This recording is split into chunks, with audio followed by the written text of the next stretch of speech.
Hey guys, Zelda42293 here. Welcome to Love is Strange. We're starting the Victoria route. We're just not going to go through the introduction since it's obviously the same for every route. We're just going to load up our save file from the character choice.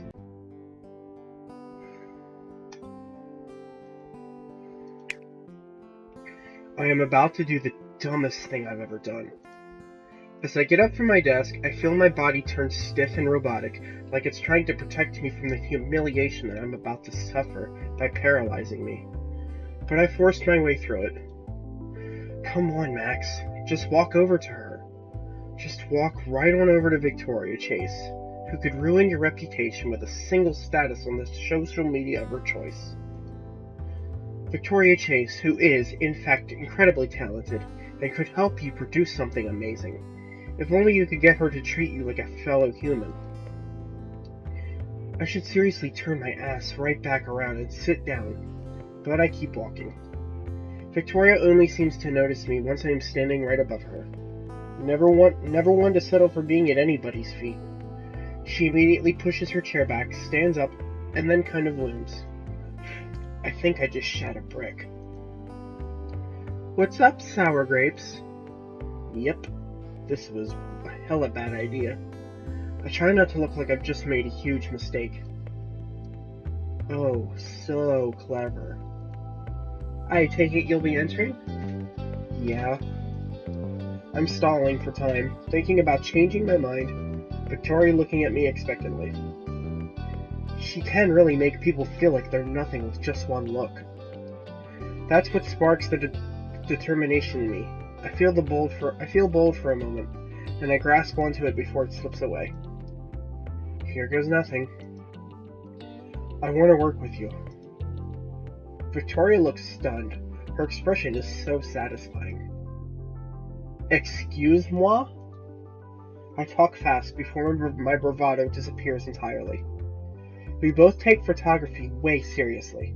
We both came to Blackwell to work on our photos and get better, right? We're both into the same artists and the same eras. And I know you're practically an expert. I know we don't really see eye to eye, and your style is almost completely opposite of mine. But I think we've got the best chance of winning if we work together. Will logic win her over? I have no idea. I haven't even fully thought out this insane desire to work with her. Her eyes narrow to slits. She's probably going to laugh in my face. I bet she wants to be a her versus me competition. I hold my breath. Finally, she speaks slowly. You're not as dumb as you look. Thanks, I think. And then she sits down. I stare at her. Was that, Victoria waves a hand at me, irritated. Come talk to me after class, okay? Get out of my face. I think that was a yes. We're interrupted by Mr. Dog trailing back to the front of the classroom and clearing his throat. Alright, I gotta get into today's lecture. If you haven't picked a partner yet, then be sure to do it before class lets out. I settle back into my seat as the lesson begins, but I can barely focus. All I can think about is the contest. When class lets out, it feels like hours later, and I leap out of my seat. Just as Victoria asked me to, I walk over to approach her. She takes her time gathering her books and ignoring my existence. I wait. Finally, she straightens and gives a sharp jerk of her head. Well, what are you waiting for? Oh. After giving Mr. Dog our names for the registration sheet, I rush to follow her to the door. We'll meet tomorrow morning at that tin bucket of a diner. I'll text you to let you know the exact time. The two whales? Isn't that what I just said? No. Do you need my number? Victoria shoots me a withering look. Guess not. So she already has it. Huh. That's all. Be prepared tomorrow, and do not be late. With a dismissive flick of her wrist, Victoria separates from me and takes long strides down the hall. Her head held high, I watch her go. I can't believe that worked. What have I gotten myself into? I agree with you, Max. Oh, this route is going to be really interesting. Usually I feel totally at ease in this environment. In the middle of the frantic breakfast rush at Two Whales, complete with an atmosphere so loud and varied, it makes it hard to nod off. The diner is alight with a manner of different faces. Hungry truckers tapping their feet and banging their large fists against the counter. Sleepy locals engaging in quiet conversation over steaming coffee mugs. Families dabbing at the faces of their children. And the already overworked staff bumbling about with a speed and accuracy I sure wouldn't be able to accomplish without falling over. And it's only 10 o'clock in the morning. It seems way too loud for it to be that time. But that's the beauty of the morning rush, I guess. Well, to be more accurate, it's only 9:58. I woke up this morning to a text from Victoria, demanding to meet up at 10 a.m. or never. Checking my phone to make sure I have the time right, I drum my fingers against the table to burn off the excess energy from my nerves. If I were to be meeting up with Chloe, I wouldn't be nervous at all. Well, maybe a little nervous that she'd leave me waiting for way too long. I can't help the little smirk that overcomes my lips at the thought because I know for a fact that she definitely would. She always tells me I'd better not be late, but she always is. It's fine though, I guess. I guess I've learned to deal with the wonky schedule of the one Chloe Price. That's what you get when you pledge your loyalty to the captain. There's no room for me to be that upset. Being first mate isn't all it's cut out to be. Ugh, what's up with that look on your face? I jump in my seat at the sudden voice, and the smile dissolves quickly off my face. Victoria Chase is standing over my table, arms crossed and expression sour. I must have been so deep in my thoughts that I didn't even notice her come in. So much for preparing myself to deal with this. I look down at my phone to check the time. 10 a.m. I don't know why I'm surprised. Of course she'd be as punctual as possible. When I pull my gaze off my phone, I realize that she still made no effort to sit down. I can't help myself from thinking that she's probably trying to use that as some leverage over me. As if she doesn't have enough control over all of Blackwell. God, are you deaf or something? I asked you a question. That sparks some annoyance in the back of my mind, and I hurry to respond.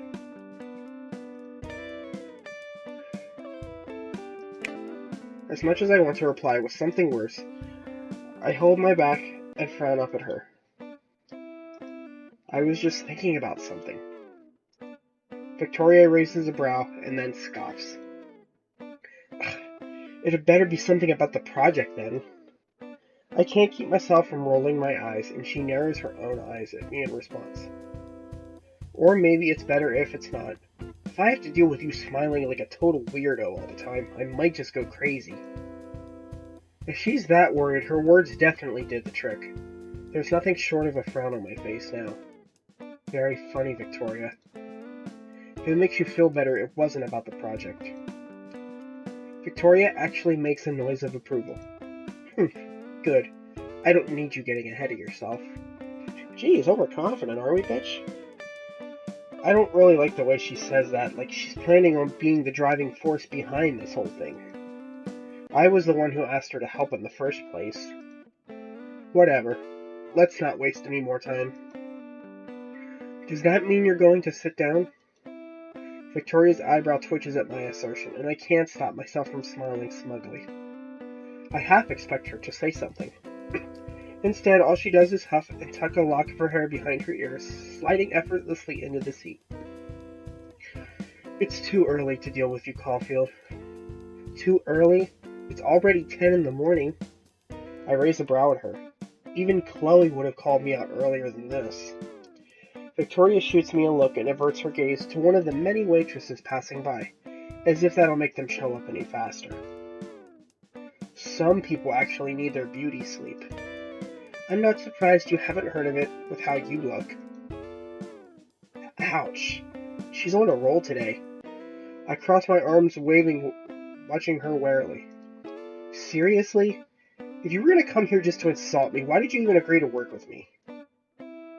Victoria pauses and then pinches the bridge of her nose.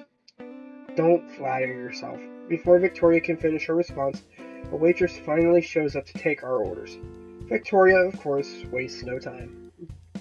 Coffee, black. She shoots me a look as if I'm the reason she's getting something so strong. I stand my ground, staring right back.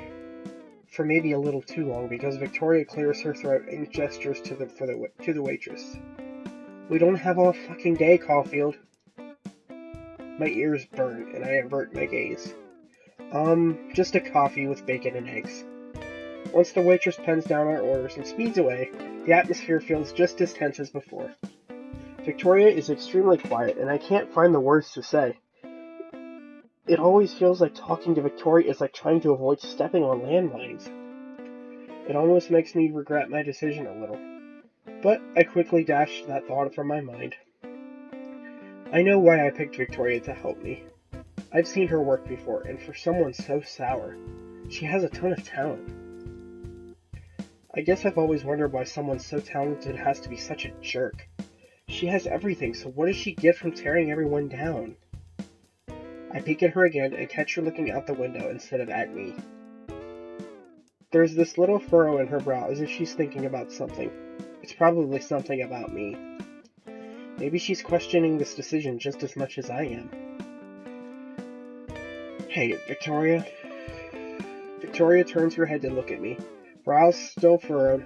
As she opens her mouth to respond, our waitress comes by and drops off our drinks. Whatever she was going to say is swallowed up by her taking a hold of her coffee and taking a sip. I almost want to wince, imagining how bitter that was. So, our project? Right.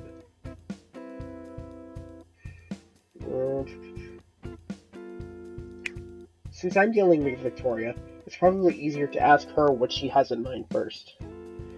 What do you have in mind? Do you have any idea? Wow, this is interesting. We both stop short, our sentences totally mismatched. It takes me a moment to realize what she was trying to say. And really, I'm surprised. Was she actually asking me for my opinion? I see her grip tighten on her mug as she turns her head away from me and looks out the window. I blink hard because there's no way the light pink dusted over her cheeks is real, but as soon as I do, it's gone, and she's glowering at me again. Were you seriously asking for my opinion? Don't tell me you were planning to peg all the work on me, Caulfield. Oh, so now you're turning this around on me, Victoria. I see how it is. Her eyes are narrowed, tone almost downright poisonous. I groan softly at the accusation. That's not what I meant. This is a collaboration, in case you forgot. Maybe if you got your head out of the clouds once in a while, you'd realize that. I furrow my brows a little irritated. Does she seriously think I was trying to push all the work on her? I try to be considerate, and all I did was get yelled at.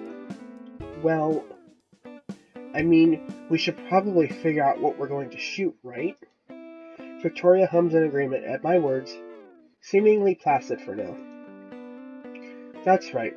Since the focus is Arcadia Bay, it shouldn't be hard to find a suitable spot. Are you saying you know good places to shoot? She pauses and taps her fingers against the table. Of course, but that doesn't mean I'm not going to give you a chance to prove yourself. I can't help but snort a little, and Victoria shuts her eyes at that, annoyed again. At least that's what it looks like. But then she continues easily. As I was saying, I'd like to hear your opinion on the matter. Victoria's gaze zeroes in on me, and I instantly feel more than a little awkward underneath her judgmental eyes. It makes me more nervous than it should, and I swallow dryly and reach for my coffee. In all actuality, I don't really know if I'm good enough for this. The fact that Victoria is asking my opinion is more than a bit intimidating. I could think of a few, but I'm not sure they're... Don't. I wouldn't ask for your opinion if I didn't think you were somewhat competent. Victoria huffs, and I rub at the back of my neck. Is that supposed to be a compliment? I've got something in mind too, fortunately for you. Really? Victoria purses her lips, resting her elbow on the table and looking over at me again. Yes, I do. Clean out those hipster ears of yours and you won't have to ask me dumb questions like that ever again. There was another pause, and then Victoria looking out the window again, waving me off. Finish your food already, and then tell me what you want to do. It'd be a shame if I didn't give you your amateur taste a chance. I'm so surprised that she's letting me take the reins that I almost do forget I have food in front of me, and I take the opportunity to nosh on it. I also take the opportunity to think about my decision. There's no way I'm going to argue about this. This isn't a chance that comes often. It might be a little bad, but I kind of expected her to take complete charge. So? Spit it out already. I know. I think I know where we could go. You think? Victoria sips at her coffee impatiently, and I wipe my mouth with a napkin. I backtrack a little, frowning. No, I know. That's what I thought. Where are we going? You'll see. I got the perfect place to take Victoria for this. Hopefully she doesn't find a way to chew me out anyways. Where are we taking her? Getting into Victoria's expensive car after leaving the diner was stressful enough. And it didn't really help that as soon as I sat down, she snapped at me for the directions, wasting no time at all. That didn't stop her from turning on the radio. At first I thought it was some kind of attempt to drown me out. But she kept her trashy party music at a pretty decent level, which was kind of nice. Showed she cared enough to listen to me. It's your time to shine, Max. It's not every day you get to order Victoria around. Well, that's what I thought, but I just kept my voice as calm as I could in the face of Victoria's apparent displeasure and nonchalance. We make it in no time at all, due to the lack of traffic. Not that there's usually any traffic, it's sad to say, but Arcady Bay is kind of like a ghost town these days. Before I came back to Blackwell, it used to be lively. Or at least from what I remember from the days William took us around town, and Chloe and I started sword fights in front of two whales. The thought is a little depressing. Which is exactly why I picked this spot today. I thought if we were going to shoot anywhere, it should be somewhere vibrant. Somewhere with a little more life. For Victoria's sake, at least. I can handle nature, but I don't think I've seen Victoria willingly shoot at a tree, or a squirrel. People are more her thing. Caulfield. Max! My train of thought is broken. Again. By Victoria's demanding tone. It's edged with annoyance. It takes me a second to realize that she's already parked the car. Sorry, I zoned. As if that weren't inherently obvious. Jesus Christ, Max. I expect her to keep going on about it, so I frown and open my mouth to stop her. But before I do, she's already getting up and throwing open the door. This is it, right? You didn't zone and give me the wrong directions, did you?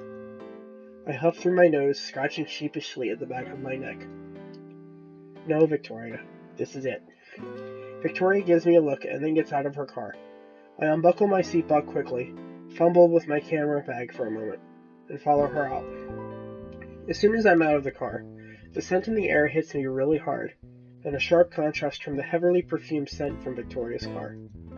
My nose is filled with the salty tang of the ocean, and my ears are filled with the idle chatter of people, the patter of their footsteps against the wooden boardwalk floor. I quickly focus on Victoria instead of the cloudy blue sky, and I see her with folded arms crossed, watching the people mill about. There's something about her I can't quite place. It almost looks as if she's not even breathing. I see her exhale softly, and I wonder if I was right. Are you serious? What? I blink at the comment, unsure of how I should take it. There's something pensive in her tone, and then she purses her lips. Nothing. I just expected you to bring me somewhere else. You did? With your tastes, I thought you'd bring me somewhere bland. I can't help it. I have to turn my head away to hide my amusement. I think I know what she's getting at.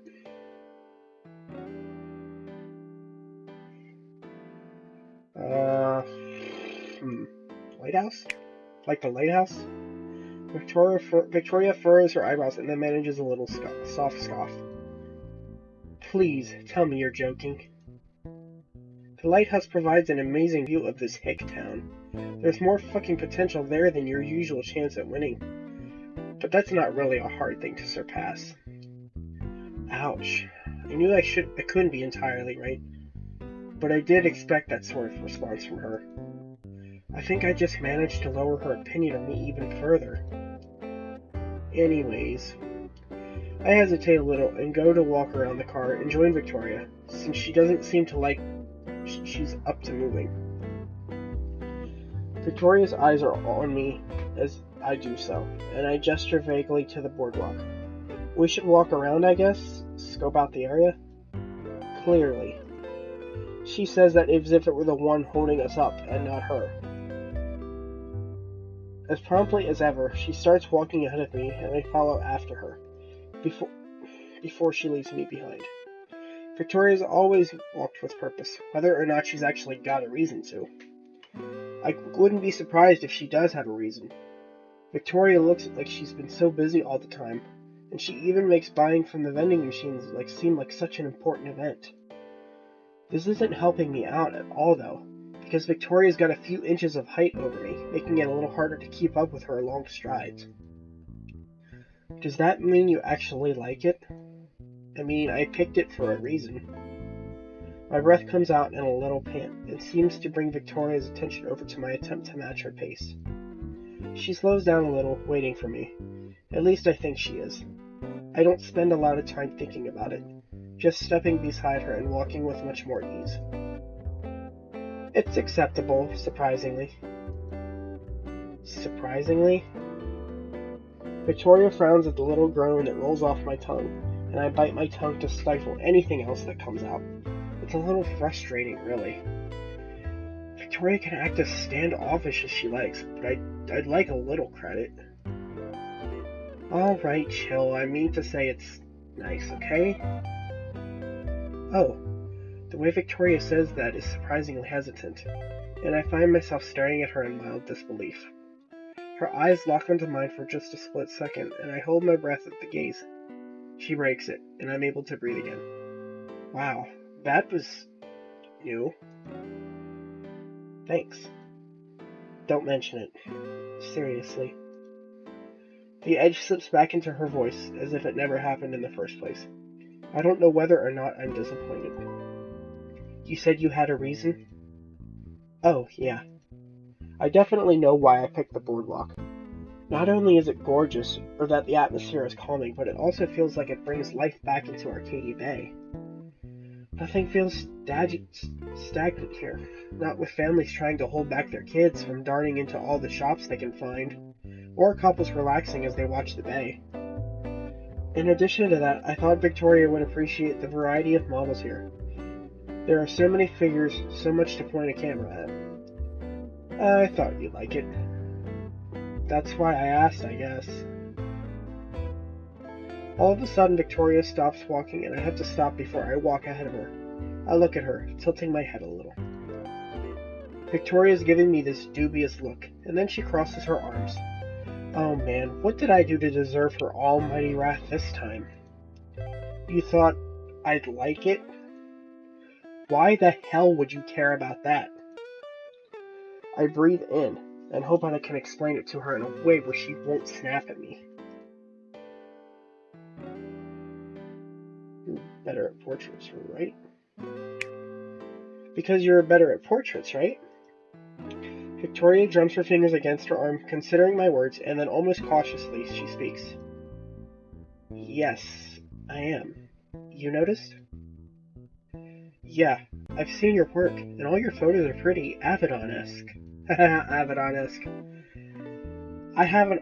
You have an eye for framing people, so I thought you'd work a lot better somewhere where there's a bunch of subjects. Something in Victoria's expression softens, the hard set of her jaw relaxing. She makes a noise of approval, I think. Thanks, Max. I do try. But I didn't ask you to cater to me. I can hold my own. I know that. I swear I wasn't doubting you. As soon as I said that, I see her throat bob like she's swallowing something bitter. You had better not been. Like I said, this is a collaboration, so... I shift on my feet, feeling awkward, just standing in the middle of the boardwalk with no direction. Victoria catches the movement and then jerks her head towards a bench. I have no reason not to agree, and she knows that, so she heads over and sits down. You're super talented, Victoria, and I'm not just saying that to stroke your ego or something. Victoria snorts. Chill, Max. I am chill. I'm just... Save it. I'm not even interested in hearing some sappy hippie-ass explanation. Well, fine then. Jeez. This time I'm the one who huffs. Some frustration burns at the back of my mind, mostly because one moment Victoria is tolerable, and the next she's not. I fumble for a response to this. Victoria gets to it first. Of course. If you're going to bother telling me anything, then tell me what you're going to do if we win. The statement hits me kind of hard, and maybe it's worse because of the way Victoria says it. It's so serious. My minor irritation gives way to this thought, to this odd kind of nervousness that flutters in my stomach. The same feeling I always get when someone asks me what I'm going to do with my photos. Or where I want to go in life, specifically. How I'm going to get there. Victoria is staring right at me, too, and I can't read the look in her eyes very well. All I can focus on otherwise is the way the light from the sunset frames her serious face. My mouth feels dry. I don't really know yet. I press my palms against my jeans to shave off the nerves eating at my stomach, and I wait for her response. She looks back out towards the sunset, leans forward and so her elbows are against her knees. If we win, I'm going to use these shots in my portfolio, so I can submit them to the art gallery nearby. They'd be idiots if they didn't take my work, so I'm going to make sure they do. This will be amazing exposure. Oh.